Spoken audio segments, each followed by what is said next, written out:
அதே சமயத்தில் குரு பார்த்தீங்கன்னா 3ஆம் இடத்துல இருக்கனால முயற்சிக்கு பிரச்சனை இல்லை, முயற்சி செய்வீங்க, செஞ்சுட்டே இருப்பீங்க. லக்னாதிபதி நல்லா இருக்கிறார். அதே சமயத்தில் சுக்கிரன் 10ஆம் இடத்துல இருக்கிறனால இது மாதிரி சில ஆடம்பர விஷயங்கள், உங்கள் ஆஃபீஸை கொஞ்சம் புதுமைப்படுத்துறது, சில மாடர்னைசேஷன் சில விஷயங்கள் பண்ணக்கூடிய அமைப்புகள், பெண்கள் விஷயங்கள் இதெல்லாமே ஓரளவுக்கு பரவாயில்லை, தப்பில்லை. மற்றபடி பார்த்தீங்கன்னா செவ்வாய் இருக்கக்கூடிய அமைப்பு பரவாயில்லை, புதன் பரவாயில்ல, சுக்கிரன் பரவாயில்ல. இதில் நம்ம பார்க்க வேண்டிய முக்கியமான கிரகம் ராகு கேது. ராகு பார்த்தீங்கன்னா 7ஆம் இடத்துல, கேது ராசிக்குள்ளேயே. ஸோ ராகு 7ஆம் இடத்துல இருக்கும் பொழுது நம்மளுடைய பார்ட்னர்ஸ், ஃப்ரெண்ட்ஸ், வீட்டில் இருக்கக்கூடிய ஸ்பவுஸ் இதெல்லாம் வந்து கொஞ்சம் கேர்ஃபுல்லாக இருக்கணும், பார்த்துக்கணும். ஒரு அந்நிய தொடர்பு வர்றது வாய்ப்புகள் உண்டு. நம்மளோட சர்க்கிளே இல்லாமல் கொஞ்சம் வேற மொழி பேசுகிறவங்க, வேற சர்க்கிள் இருக்கிறவங்களோட தொடர்பு வரக்கூடிய அமைப்புகள் உண்டு. குரு பார்வை இருக்கிறதுனால அதனால சில பெனிஃபிட்ஸும் வரும்.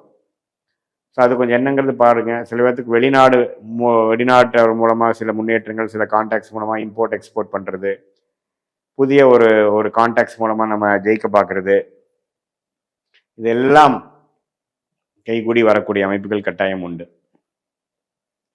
ஸோ இதெல்லாம் நிறைந்த ஒரு அமைப்புகள் வந்து சிம்ம ராசிக்காரர்களுக்கு ஒரு நல்ல ஒரு அமைப்பு தான். ராசி அதிபதியே நல்லா இருக்கிறது நல்ல அமைப்பு தான். அஷ்டம சனியை சமாளிக்கக்கூடிய அமைப்பு கொடுக்குது.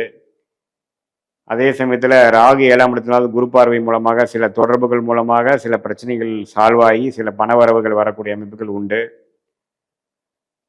வருமானங்கிற ஒரு பக்கம் வரும்பொழுது செலவுகளும் ஒரு பக்கம் போயிட்டு இருக்கக்கூடிய அமைப்பு புதன் 12ல் காமிக்குது.